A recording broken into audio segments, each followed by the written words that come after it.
Good morning. Hey, y'all. This is Rose again coming at you from Zephaniah's Reply under Bent Isn't Broken. Hope you guys had a great weekend. And I got a couple of messages on yesterday saying, where are you? We're looking for your upload. Yesterday, the weekend, my children came, and I was spending the weekend with them, and it was exciting. So I said, well, I'll just wait till Monday morning to post because I was trying to use a lot of time to focus on spending with them. Don't get a chance to see them a lot because they live quite a distance. But anyway, thank you guys for tuning in. Thank God for another day. Hope all went well with you all. The letter that I picked today was from a lady. We're going to jump right into it. She says, hey, Miss Rose, I hope all is well with you. First of all, thank you for giving out your dreams and living out your dreams. Thank you for your realness. Thank you for shooting from the hip. I find myself inspired daily by you with your uncut version of a real reality. No puffiness. And I thank you for not preaching to all your viewers, but approaching us in a truly sweet way as our Lord Jesus did in the Bible anyway. My dilemma is I am very impatient, or so they say. I was raised to not just sit on my laurels. I was raised that if I ask you and you pretend like you have forgotten or you don't have time, that says, oh, I need to step up my game and proceed. Some say I am overly independent. I don't think I am. I think that I am not bogged down in falsehood, such as this. I dated A for 4 years. And he still played games with all the same lazy excuses why we are waiting for this and why we're not doing that and why we can't do that for long years. So I finally got tired of a play life and I started dating B. And within 6 months, we were married and opened 2 businesses. I saw A and his family a couple of weeks ago, and they all just cursed me out. They called me the B word and so many others. They said his heart was broken, and I should have talked to them, the family, before I just walked off. And I was thinking, I did not really say anything to them back. I just looked at them and puzzled me. Why should I have? They all saw me suffering. But now that the rabbits got the gun, so to speak, everybody want to quote Jesus scriptures. But it still hurt me because what about me? Inside, okay, yeah, what about me? Inside this letter, she had the word waited 17 times. She made reference to waited 17 times. I'm like, waited. 17 times. I counted them. There was 17. Well, I waited for this, and I waited until this wasn't happening. I tolerated this, and young lady, old lady, middle lady, whatever age lady you are, I just want to tell you thank you for finding me worthy enough to discuss this with. I appreciate you so very much. I kind of felt sad when I saw I waited. So I sat there and I'm like, okay, well, she waited. So she waited and she waited and she waited on this, she waited on that. Put that down.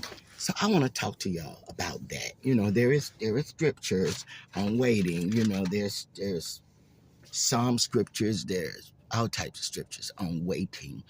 But what I want to talk about is all the different waitings, young lady, that you said that you were doing. And I've come to the conclusion in my life and time that waiting does not necessarily mean that what I'm waiting for is what God feel like is best for me. We don't like to deal with that. So, we all think I was waiting on the Lord and he's going to renew my strength and he will do this and he will do that. Of course he will. He'll renew our strength. He'll do all types of things for us. But sometimes God knows best. So a lot of times when we say, I was waiting and I did this and I did that, you are waiting for something that you wanted. Supposing you weren't waiting with what God had prepared for you. Suppose we were waiting because our heart or our mind, our circumstances or our environment suggests that we were doing the right things to wait and to deal with things, when in actuality it was the flesh or what we desired to wait for, whereas God had something genuinely planned for us, and we were kind of talking and walking ourselves up against it because we decided that what we were waiting for was what was supposed to have been, and perhaps that's not. See, I'm gonna have to look at things in other perspectives because I waited and I waited and I put up with and I tolerated and I went through this and I went through that. Those are all the things you're saying. And you didn't do anything wrong because it's what you desired. Like I desired tomatoes. I'm going to plant some tomatoes. They may not abracadabra themselves up the next day, but I'll wait and watch my garden and I'll put fertilizer on it and I'll go and sing to them or talk to them, do whatever I need to do so that my tomatoes can come through or whatever I planted because that's what I desired. And I keep going back and I keep looking and frost come and put something covers over them or whatever I need to do to protect what I desire. Some things that's for and some things that's not for. So when I was reading it and then I started to pray about it and think on it, I started thinking about the times where waiting for what I want was not what God had for me. And in your letter, you spoke on a whole lot of stuff. But in your letter, you talked about how in 6 months, you were remarried. The day you stopped watering a garden that didn't have no solid bottom. The day you stopped thinking that, oh, okay, well, this is what's happening. This is what I really need. This is what I really want. And, and I'm going to look past this. I'm going to walk past this. I'm going to walk on out. And finally, you moved yourself out of the way. Because when he says, wait on the Lord, when the word said, wait on the Lord, I mean, wait on me to do the right thing by you, not wait on me to do exactly what you want me to do when on those days I know what you desire is not good for you. It's not good for you because a lot of times that what we wait for ain't even good for themselves. They're backtrackers and sidetrackers and all type of stuff. And if year after year the same lies came through, solid is not in that. There is no solid in that. There is no foundation for you to build anything on. It's like throwing seeds in a bucket and do not put any soil or anything in it with it. You just throw some seeds in there and they do not have nothing to attach themselves to. Like us, sometimes we don't have anything to attach ourselves to. So that's why we're double-minded and unstable in all our ways, because we have nothing in us to be solid with, so we don't have anything to give to other people. So sometimes the wait, you kept saying waiting. I was waiting for him, but were you waiting for God to do the right thing? Did you say, look, so you assumed, because your letter says that you assumed that you were doing that perfect thing, the right thing, and you tolerated a whole lot of stuff. And there's nothing wrong with tolerating and putting up with and being happy and working with people. We're supposed to work with people. We're supposed to do the best that we can. But we're also not supposed to, it's in all things, get an understanding about stuff. So after a certain amount of time, that one lie, it's just a string. Because the same thing you said last year, you're saying it year after year before and year before and year after, and it's the same thing. So it's like, but not just unnecessarities coming at you. And I'm glad you found a solid place. I'm glad God blessed you. I'm glad someone came along with the same notions and desires, and they're not wishy-washy or up and down or back and forth or none of that. I thank God that he gave you what you needed. So now, they curse you out. That's okay. It's okay. We're not worried about that. Because, see, you also said that you were providing a lot of stuff for them. So they ain't so mad about that you left him. They mad that you left them. So now you can't do all the stuff you was doing for them. Now they can't call on you to go fix this, take care of that. Can you handle this? Do you know this? Where that's at? Whatever. You said you was doing all of that. So now they mad. They mad because they know when you left the city and shook the dust from your feet, most times they were included in it. Because if they were all sitting around using you and watching this fella mistreat you for all this time and no one said anything, the reason why they didn't say anything, because it wasn't beneficial to them to do the right thing. So now he mad because he don't have anybody else to use. They mad because they ain't have anybody to piggyback up to be used. So it's okay. You don't have to curse them. God won. You won, you ended. So now all of y'all so concerned. Y'all so worried now. Everybody just so worried. And what happened to him? What happened is what's been happening all along, and no one decided to do. You did the right thing, looking at them in puzzlement because you were wondering, all these people, you could have came and talked to us and told us about it. We would have tried to help you. Help me do what? I'm damaged. I'm destroyed. I'm down years, and none of you said anything. Now, all of a sudden, when God then gave me enough gumption, see, I was waiting for him to act like some sense, and God was waiting for me to act like I had some sense so he could bless me abundantly above and beyond. So within 6 months, everything, the marriage, the 2 businesses, everything, all the stuff that you were waiting for, you were just looking at the wrong face in the mirror while you was waiting. God was waiting for you so he could give you, that's what the word said, so I can give you the desires of your heart. I'm not giving you the desires of nobody else's heart, especially when that person's heart you want the desires to come from, they has no stability. They just up and down. So of course he moved you. God did. Of course they jealous. Of course they mad. Of course they angry. That's what they're supposed to be, because their doormat is not there. I'm proud of you. I'm happy that you grew. I'm happy that you have your tenacity and your strength, and God moved you on to have a great life, because he says that our ladder shall be greater, and that can't happen if we stuck on stupid somewhere unnecessary. That cannot happen. So it's okay. And you feel a little bad about what they said about you. And you said, you just was sorry of all the tension. That's because your heart is a good heart. And you're sorry of the tension. But you also understand that had you not got in a position so God can do what you ask, because you were waiting and he was too. God is waiting for us all the time to move out the way and let him do some things. He's waiting for us to act like we have sense, so we can have the stuff that he got for us. Because he was not going to cast his pearls on us amongst the swine, because he know we're going to let them use us up with them and do different stuff. So he got something grand. So I'm glad you waited.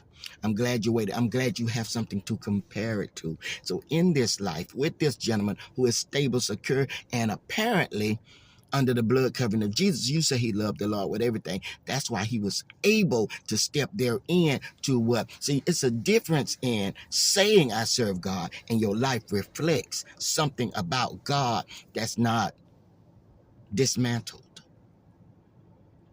Yeah, this is what I want. And perhaps this same individual was praying for the same thing you was praying to God. So he go 2 people that desire the same, etch the same. The Lord have a plan. See, everything that we want and that we're waiting for and praying for, it's no good all the time. Everything shine is not gold. And every word that proceedeth up out of people's mouth does not have to be true. It's the truth that proceedeth up out of the Lord. All the rest of us can tell you today that you everything to us. We love you. We got your back. We're going to do this. We're going to do that. And then in 3 minutes later, we done disfocus our mind and we got it placed somewhere else. But you good. You good. You're going to be, you real good. And I know that's a puzzlement and you're wondering don't worry about him. It's okay. Don't worry about what he thinks. He just think that his gravy train is over now. Because I read the full message you sent. So I know all the things that you did to help secure solidness for you and for him. And that's gone now. See, some people don't miss their water till the well go dry. So that's what we're going to talk about this day. We're going to kind of leave it in a place to where he messed around and dipped his cup in his well, and he round it, nothing but dirt came out. But that's what he wanted, because he didn't add any primer to it. He didn't try to prime or pump the water. They say in the well you have to prime it every so often, make sure your water's circulating and doing the right thing. See, he got complacent, and he got the big head. He got grand. He started assuming that all that you did all those years, you was going to continue, or God was going to allow you to continue to stay in a rut. God don't leave us in a rut long. I thank you, Father. Therefore, he gave you what you needed. All those people that have something to complain about and say, that's their business, baby. That's their business. Because if they cared about you in any way, shape, form, or fashion, they couldn't have stopped him or made him act like he had some sense or do the right thing by you. But they could have at least voiced their opinion. But as long as they could suck from the same well, now all of them dip in dirt. Bless them. God bless them. They'll go find another well somewhere else, or they'll get up and act like they got some sense and remember what had been placed in front of them to have. So I just say thank you for giving this to me. I hope I said something that encourage you. I believe in you. I believe in the choices God helped you made. I believe that the other choices that you were waiting for and trying to bring forth or to birth something, that was an aborted mission from Jump Street. If you think back from the beginning up until the time you let him go, there was nothing fashionable. There was nothing delightful about it. You have spurts or moments here and there where it was nice and it was okay. But for the most part, you were dealing with the complacent type individual who were worthy of using. That's what he was good for. He was worthy of using and stagnating you and leaving your dreams and your desires to the corner. And because he didn't have any. And beware of people like that, whether whoever they be. You're out of that relationship, but beware of other type relationship where people, it's okay to watch you not have because they don't have. They can't have. They're too lazy to come and get a real life. So therefore, as long as they can keep you where you don't have one, then they're okay in that atmosphere. Because they're unable to grasp what reality is. And I'm sorry for them. But I'm grateful that you shared with us and you gave some encouragement to say that when you take your hands off of the garbage or take your hands off of stuff that does not benefit your life, then God will move in. He'll bless you. He'll fix it so fast it'll give you the swimming in the head. So today, I thank you for telling us that God moves swiftly. Because that's what I took it. I want all the other viewers to know that God moves swiftly when we get out of the way. God moves real swiftly. Oh my God, he moves swiftly. Sometimes it don't even take 6 months. He'll move in a few hours if you just get up out of his way and let it. So I thank you, ma'am, for letting us know that he came and he did a whole thing. He circled the block in 6 months. You had two businesses and a whole husband. And you say yeah, he loved the Lord. And you say you so happy. So therefore, I thank you for sharing. I thank you for giving me that. Because I, along with so many other men and women, need to know that all ain't lost. And God is good. And he got our back. So I thank you guys for tuning in to Zephaniah's Reply. My name is Rose, and we're sitting under Bent Isn't Broken because we know that we may be a little bent, but we know we're not broken. And this young lady, old lady, middle-aged lady, whomever she is, just told us that when she came out of purgatory, and she moved out the way within 6 months, a whole bunch of things that within 6 months. A marriage, some businesses, some happy, some stability, some structure. So I just leave that with y'all today. And I will see y'all soon with something else from someone else. But for right now, I say have a blessed day.